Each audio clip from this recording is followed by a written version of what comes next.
Hi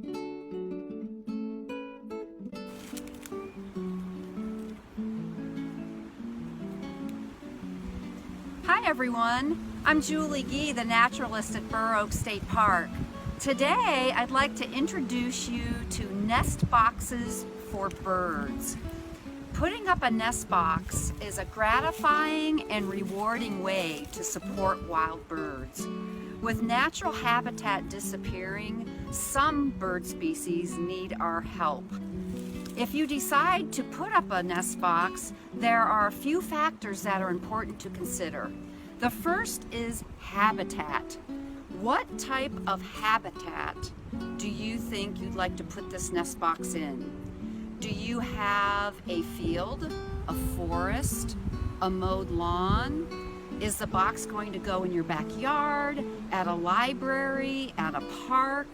There are so many places you can put a nest box, but it's very important to pay attention to habitat because habitat determines what types of birds are living there. So what types of birds do you want to attract to your nest box? Birds that use nest boxes are cavity nesters. This means that in nature, without the help of humans, they would be nesting in the holes of trees.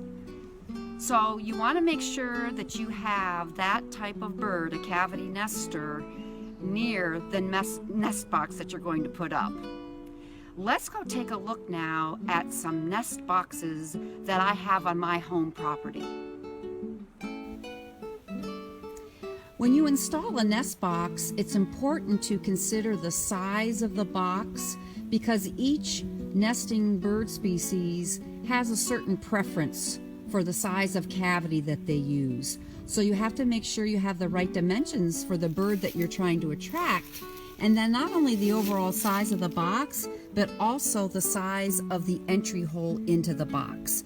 You want to make sure that your bird can get in, but you don't want predators to get in, which brings me to the third factor to consider when you put up a nest box, and that is predators. You have to do whatever you can to keep predators from getting the eggs and the young birds in the nest. This is a guard, this wire mesh that you see. It's actually a predator guard to try to keep out raccoons, snakes, and even other birds like invasive European starlings or house sparrows. I also have a baffle on this box, and that's this metal that you see around the pole. That's to try to deter predators from crawling up the pole into the nest box. Now we're going to take a peek inside a nest box, and you can tell that this nest box is in an open area, and I put it here because I wanted to attract eastern bluebirds, which have used this nest box for years. So let's go take a peek. This is a peek into an eastern bluebird nest. And you can see that the babies are getting very large. They're going to be ready to fledge pretty soon, so I'm not going to stay here long. But this is just so thrilling to see these babies in this nest box. Now let's take a peek into a Carolina chickadee nest box.